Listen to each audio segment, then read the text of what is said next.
आपने एक famous quote तो सुना ही होगा, data is the new oil. सही है ना? हर कोई यही बोलता है। टेक कंपनी से लेकर बिजनेस लीडर्स तक सब यही मंत्र दोहराते रहते हैं। लेकिन डेटा पे नहीं है। डेटा तो कंट्रोल का एक नया रूप है। आपकी ज़िंदगी को मैनिपुलेट करने का, आपके डिसीजंस को इन्फ्लुएंस करने का और आपकी फ्रीडम को लिमिट करने का एक इनविजिबल वेपन है। आज की इस वीडियो में हम समझेंगे कि कैसे ये डेटा केवल बिजनेस रिसोर्स नहीं बल्कि 21वीं सदी की सबसे पावरफुल कंट्रोल मैकेनिज्म बन चुका है। तो बने रहिए मेरे साथ क्योंकि अगले 12 मिनट तक आपकी आंखें खुल जाएंगी। चलिए पहले समझते हैं कि ये data is the new oil वाला कॉन्सेप्ट आया कहाँ से। 2006 में मैथमेटिशियन क्लिव हमिंग ने पहली बार ये फेरस यूज किया था। उनका मतलब था कि जैसे तेल को रिफाइन करके वैल्यूएबल बनाया जाता है, वैसे ही रॉ डेटा को प्रोसेस करके वैल्यूएबल इंसाइट्स निकाली जा सकती है। सरफेस लेवल पर देखें तो ये बात सही लगती है। तेल और डेटा दोनों वैल्यूएबल रिसोर्सेस हैं। दोनों को एक्सेप्ट करना पड़ता है, दोनों को प्रोसेस करना पड़ता है और दोनों से ही इकोनॉमी चलती है। लेकिन यहाँ पर एक बहुत बड़ा डिफरेंस है, लोग इग्नोर करते हैं। तेल एक फिनिट रिसोर्स है, एक बार यूज करो तो ख़त्म हो गया। लेकिन डेटा इन्फिनिट है, रिन्यूएबल है। आप जितना यूज करो उतना ज़्यादा जनरेट होता है। तेल पॉल्यूशन क्रिएट करता है, सबको दिखता है, लेकिन डेटा का पॉल्यूशन वो इनविजिबल है। Mental health problems, addiction, miss information, ये सब डेटा पॉल्यूशन के साइड इफ़ेक्ट्स है। और सबसे इम्पॉर्टेंट, तेल आपको पावर देता है, लिटरली एनर्जी के रूप में। लेकिन डेटा डेटा आपसे पावर छीनता है और किसी और को दे देता है। अब आते हैं असली बात पर। डेटा सिर्फ इंफॉर्मेशन नहीं है, ये पावर है। लेकिन ये पावर किसके पास है? आपके पास बिल्कुल नहीं। हार्वर्ड के प्रोफेसर सुषमा जुबोव ने अपनी book the age of surveillance capitalism में इसे ब्रिलियंटली एक्सप्लेन किया है।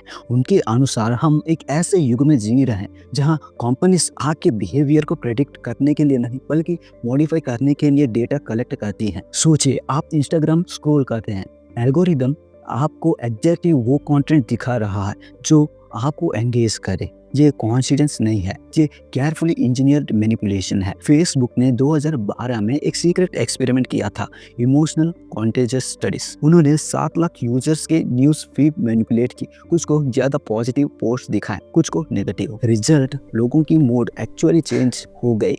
यानी ये कंपनीज सिर्फ आपका डेटा कलेक्ट नहीं कर रही, वो आपके इमोशंस को कंट्रोल कर रही है और यहाँ तक कि आपको पता भी नहीं चलता। यही है डेटा की असली पावर, इनविजिबल कंट्रोल। और सबसे डेंजरस बात, ये कंट्रोल जबरदस्ती नहीं होता, ये आपकी कन्वीनियंस के नाम पे होता है। अब समझते हैं कि ये डेटा ड्रिवन कंट्रोल एक्चुअली काम कैसे करता है। मैंने इसे 3 पिलर्स में डिवाइड किया है। Pillar 1, behavioural prediction. कंपनीज आपके पास्ट बिहेवियर से आपके फ्यूचर बिहेवियर को प्रेडिक्ट करता है। अमेज़न जानता है आप क्या खरीदोगे, नेटफ्लिक्स जानता है आप क्या देखोगे, स्पॉटिफाई जानता है आप क्या सुनोगे। लेकिन प्रेडिक्शन तो बस शुरुआत है। Pillar 2, behavioural modification. एक बार जब वो प्रेडिक्ट कर लेते हैं तो अगला स्टेप है आपको उस डायरेक्शन में नज करना। Recommended for you, people also bought, what's next. ये सब इनोसेंट सजेशंस नहीं है, ये केयरफुली डिजाइंड ट्रिगर्स हैं। यूट्यूब के रिकमेंडेशन को ही देख लो, वो आपको वो वीडियो सजेस्ट करता है जो आपको प्लेटफॉर्म पर ज़्यादा से ज़्यादा टाइम बिताने पर मजबूर करे। Controversial content, extreme opinions, emotional videos, ये सब डिलिबरेटली प्रमोट होते हैं क्योंकि इनमें एंगेजमेंट ज़्यादा होता है। Pillar 3, dependency creation. और फाइनली आपको इतना डिपेंडेंट बना देता है कि आप बिना इन प्लेटफॉर्म्स के रह ही नहीं सकते। सोशल वैलिडेशन के लिए इंस्टाग्राम, इंफॉर्मेशन के लिए गूगल, एआई चैटबॉट्स, एंटरटेनमेंट के लिए यूट्यूब। एक स्टडी के अनुसार एवरेज इंडियन स्मार्टफोन यूजर दिन में 5 से 7 घंटे अपने फ़ोन पर बिताता है। ये कोइंसिडेंस नहीं है, ये इंजीनियर्ड एडिक्शन है। जब कोई सिस्टम आपको रोज यूज करने पे मजबूर कर दे, वो प्रोडक्ट नहीं इंफ्रास्ट्रक्चर बन चुका होता है। ये तीनों पिलर्स मिलकर एक परफेक्ट कंट्रोल सिस्टम बनाते हैं। आप सोचते हैं आप फ्री हैं, लेकिन एक्चुअली आपकी हर चॉइस पहले से ही इन्फ्लुएंस्ड है। अब कुछ रियल एग्जांपल्स देखते हैं जो डॉक्यूमेंटेड है। Example 1, Cambridge Analytica scandal. 2018 में जब कैम्ब्रिज एनालिटिका स्कैंडल सामने आया तो ये क्लियर हो गया कि डेटा सिर्फ एड्स बेचने के लिए यूज नहीं होता, पॉलिटिकल बिहेवियर इन्फ्लुएंस करने के लिए भी यूज किया जा सकता है। करीब 87 मिलियन फेसबुक यूजर्स का डेटा कलेक्ट किया गया, कोई हैकिंग नहीं बल्कि कंसेंट लूपहोल्स और थर्ड पार्टी ऐप्स के जरिए।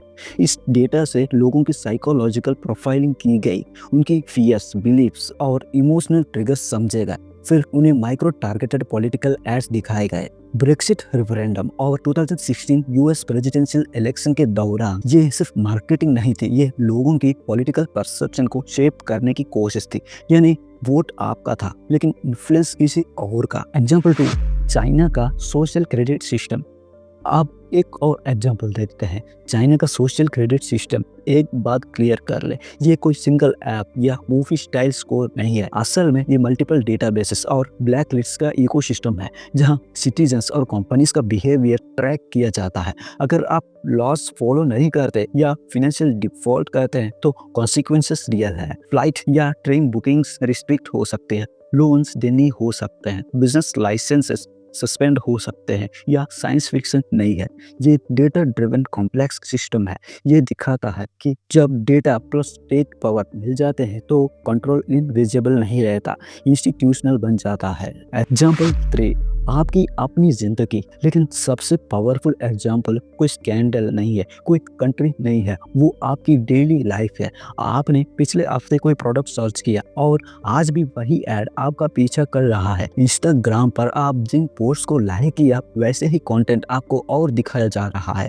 ये कोई कोइंसिडेंस नहीं है। एक क्लैरिफिकेशन जरूरी है, ये ऐप्स आपकी बातें नहीं सुनते, ये आपके बिहेवियर से आपको पढ़ लेते हैं। हर क्लिक, हर स्क्रॉल, हर पॉज रिकॉर्ड होता है, एनालाइज होता है और फिर यूज होता है आपका नेक्स्ट एक्शन इन्फ्लुएंस करने के लिए। आप सोचते हैं आप फ्रीली स्क्रॉल कर रहे हैं, लेकिन एल्गोरिदम आपको वही दिखा रहा है जिससे वो चाहता है आप एंगेज करें। ये एग्जाम्पल सब फ्यूचर की वार्निंग नहीं है, ये प्रेजेंट का प्रूफ है। क्या हम इस कंट्रोल से बच सकते हैं?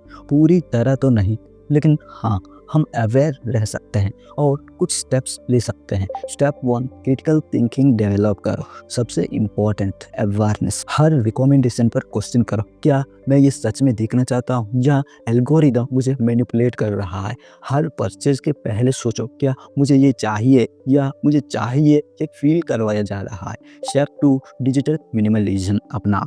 हर ऐप की ज़रूरत नहीं है, नोटिफिकेशंस बंद करो जो ज़रूरी नहीं, स्क्रीन टाइम मॉनिटर करो और लिमिट सेट करो। और न्यूपोर्ट बुक डिजिटल मिनिमलिज्म को पढ़ो, लाइफ चेंजिंग है। स्टेप 3, प्राइवेसी सेटिंग्स को सीरियसली लो। हर ऐप की प्राइवेसी सेटिंग्स चेक करो, लोकेशन ट्रैकिंग बंद करो जब ज़रूरी ना हो, ऐड पर्सनलाइजेशन ऑप्ट आउट करो, कुकीज़ रेगुलरली डिलीट करो। स्टेप 4, अल्टरनेटिव प्लेटफॉर्म्स एक्सप्लोर करो। गूगल की जगह डकडकगो यूज़ करो, वो आपको ट्रैक नहीं करता। व्हाट्सएप की जगह सिग्नल ट्राई करो, बेटर एन्क्रिप्शन है। मेन स्ट्रीम सोशल मीडिया की जगह smaller privacy focused communities explore करो। स्टेप 5, लॉस और रेगुलेशन सपोर्ट करना। यूरोप में GDPR आया, कैलिफोर्निया में CCPA, इंडिया में भी पर्सनल डेटा प्रोटेक्शन बिल पर काम चल रहा। इन रेगुलेशंस को सपोर्ट करो क्योंकि इंडिविजुअल एफर्ट के साथ साथ सिस्टमेटिकल चेंज भी जरूरी है। अगर आपको ये वीडियो इंफॉर्मेटिव लगा तो शेयर करिए और कमेंट्स में बताएं कि आप अपनी डेटा को लेकर क्या प्रिकॉशंस लेते हैं। और हाँ, अगली बार जब कोई कहे data is the new oil तो उसे याद दिलाए, नहीं, डेटा तो कंट्रोल का नया रूप है। मिलते हैं अगले वीडियो में, तब तक के लिए stay aware, stay safe, stay free. जय हिंद।